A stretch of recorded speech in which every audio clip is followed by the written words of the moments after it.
Today we're going to be trying something a little different. We're going to be educating people who don't know much about the sport. I have gone to the Canberra F1 official Discord channel and asked people who know nothing about Formula 1, who've just joined a couple days ago, and I've asked them to give me a couple of questions. I'm going to try answer them too. So, without further ado, let's get straight into the video. If you like what you're seeing, make sure to like and subscribe. The first question I've got here is, can F1 cars drive upside down? I used to study physics, so I should know this. The question often comes up because it's an aerodynamics concept. So the answer is technically yes, in theory, due to the downforce generated by the car's aerodynamic design. However, there are practical limitations and the track surface is never designed for cars to drive upside down. Next question is, how much weight does an F1 driver lose during a race? F1 drivers can lose several pounds of body weight during a race due to extreme heat, dehydration, and the physical demands of racing. We saw this in Qatar, where a lot of drivers were on the verge and we had people throwing up in their helmets, but on normal conditions it is still quite demanding. Some drivers have reportedly lost up to 2 to 3 kilograms in a single race. Just to put it to comparison, if you've ever driven a go-kart and you feel your stomach churning and sweating afterwards, just compare that to an F1 car. Pretty brutal. Third question, which I mean, it's pretty self-explanatory, but we'll answer it anyway. Do F1 cars have a reverse gear? Yes, they do, but it's rarely used. In fact, it's only used in very specific situations. It's like getting out of gravel traps or tight parking spots in the pit lane. Or, you know, if you're in the F1 game and you don't know how to drive. Reverse gear is going to be your best friend in that case. Next question.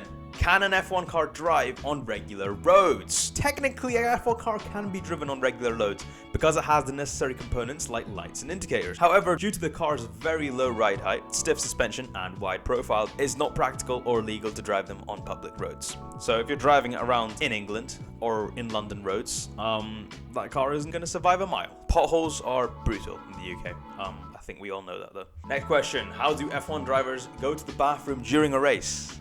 That's a good question.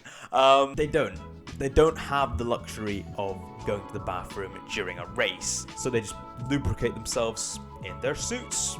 Drivers have openly talked about peeing in their own seats. It's just a normal thing to do. Okay, I'm gonna pee in your seat. No, please. These questions are so bad. No, I'm sorry. I'm supposed to be accepting and welcoming for all. Are F1 drivers allowed to listen to music while racing? The F1 rules state you can't listen to music during a race. Drivers need to remain completely focused on a race and communicate with their teams via the radio. So unfortunately, that means I can't become an F1 driver because I can't stop listening to Drake. So, can you buy an F1 car for personal use? Some individuals have purchased retired F1 cars for personal use, and these cars are typically stripped of their race-specific components and modified to be street legal. Something I didn't know about until now, so that's the first good question I've actually heard. Can F1 cars race on any type of track? Well, F1 cars are designed for purpose-built racetracks, not just any type of surface. They need smooth and high-grip circuits to perform at their best. Do F1 drivers eat while racing? They do. I'll tell you what, they do drink. They have a tube like literally inside their mouth and that feeds them water.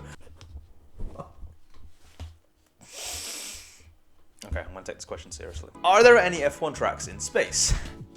To my knowledge, no. I don't know. Maybe Michael Massey has other plans. Maybe Stefano has other plans. I don't know. The sky is the limit, as they say, or apparently not, if money's involved. We might be racing on the moon in a few years, so we'll have to wait and see. That has it for today's video. I asked for silly questions, and you guys delivered. Make sure to like and subscribe if you guys are interested in watching more videos on the Canberra F1 channel.